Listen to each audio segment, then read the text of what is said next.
Right, well, let's take a look now. The morning's newspapers. Very pleased to say we're joined once again by Josh Rom and by Claire Pearsall from Conservative Advisor. Claire, Josh, welcome back. Good morning. To you. Thanks for being with us. Let's get straight into it. We're going to start with the Telegraph. All the papers, of course, covering the situation in the Middle East. And Claire, let's start with you here on this story here that the Telegraph, writing it pretty hard, Israel's missiles can now reach London. And I think Iran's missiles, sorry. Yes, I was going to say Iran's missiles. I think it was inevitable that this would happen, that these missiles would get put further across from the Middle East region. And the threat of Iran to the UK shouldn't be underestimated. We always forget that the Iranian mullahs want to call for death to the West, especially for America, but they see us as also culpable for the history that we have in Iran in the first place. What we're going to do about it, I think, is now really important. This is where the Prime Minister needs to set out a plan in Parliament, which he hasn't done so far. He needs to update the House. Why is that so important, do you think? I mean, I know the Liberal Democrats are saying this should be going to a vote. So is Kemi Badenoch. Parliament needs... They are the elected representatives of this country. They need to be aware of all of the options and all of the problems that we have in the Middle East at the moment, and that needs to be laid out because... It is only right that an elected parliament gets to hear that information first. So releasing it out to the newspapers is something that the Speaker of the House of Commons always gets really angsty about, and rightly so. We live in a democracy. We need to have this laid out properly so that it can be debated, so that it can be scrutinised, so we understand what it is that our politicians are going to inevitably have to vote for. And the strikes on Diego Garcia, which houses this UK-US base in the Indian Ocean, by Iran, didn't reach Iran as we understand it, but has kind of highlighted the distance that their missiles can cover further than we had previously thought. But another really, 2,000 miles, I believe. Yeah, has really focused minds, certainly 2,000 kilometres. Well, yes. Well, it's exactly that, because if they can go for something like Diego Garcia, what's now stopping the regime for going for a city like London, like Paris, like Berlin? This is... I think the point is Iran has effectively revealed to the world exactly what they're capable of. And, OK, I know a lot of the conversation has been around nuclear weapons. However, it's very clear that they do have long-range ballistic missile capabilities and that they could go for European cities if they want to. And it's exactly what Claire said. It is very much Iran. They've always chanted not just death to Israel, death to America. They call America the Great Satan, and they call Israel the Little Satan.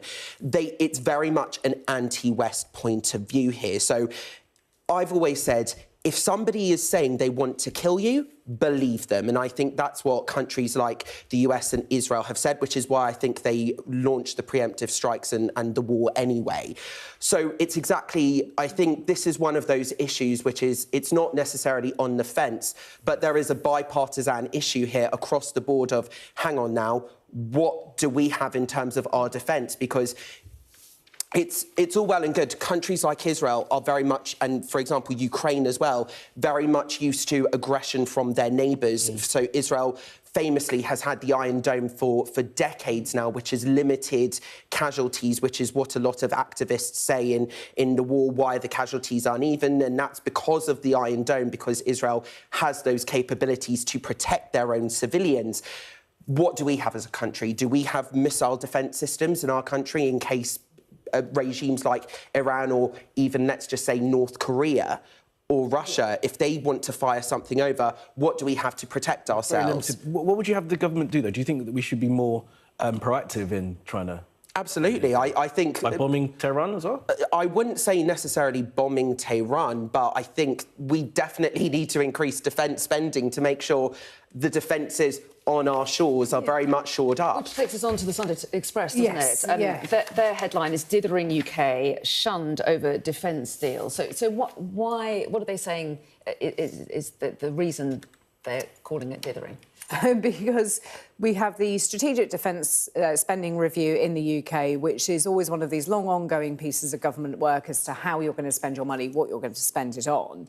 And unfortunately, there have been decisions made in the past by previous prime ministers to not increase defence spending. Now the pressure is enormous, and Sir Keir Starmer has made promises that we will increase defence spending up to 3.5% and possibly even further, but without any backup as to where that's coming from. And manufacturers are now looking at the UK as not a particularly safe deal when it comes to that money being available and what they're going to order. So if you're a manufacturer, someone else has got the cash, you are going to give your business out, put your business elsewhere. So I think that is the problem, is the Ministry of Defence and the government themselves have not set the budgets well enough in advance that we can actually procure all of the defence capability that we need.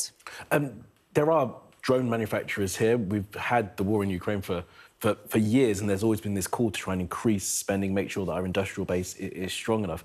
Do you get the sense that the government are able to do that, are able to push things forward and make sure that they procure and buy enough kit? Well, I think that's the question, is are the government able to push anything forward? Sir Keir Starmer doing more U-turns than drivers on a 360.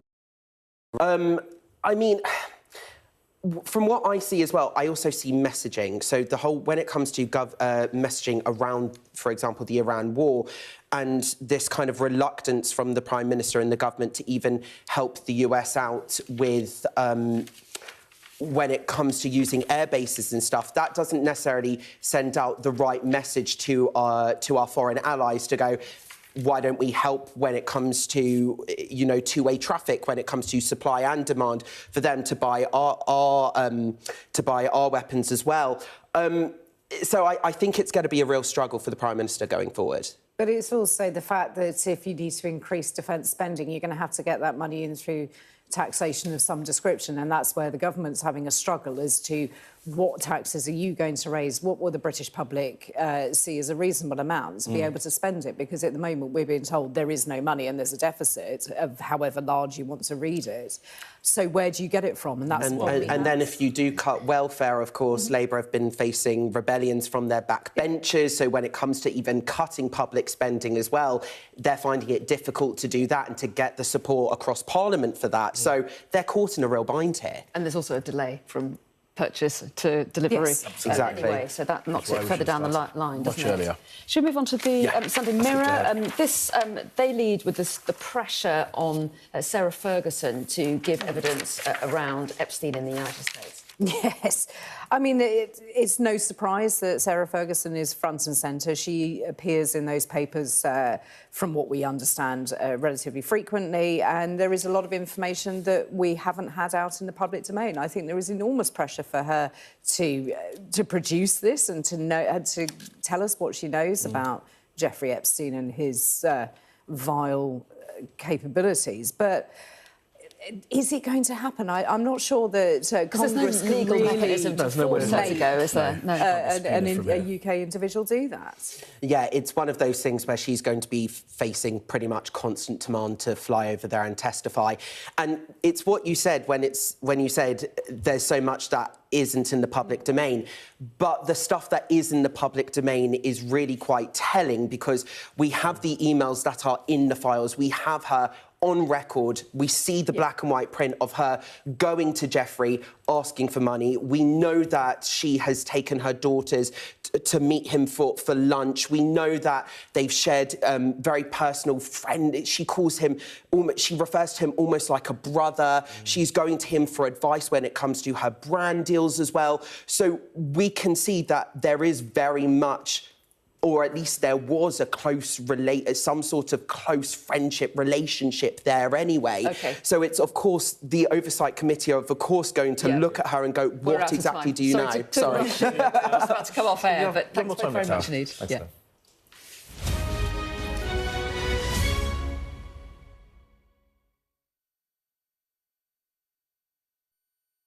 What's the best thing about being a Sky News journalist?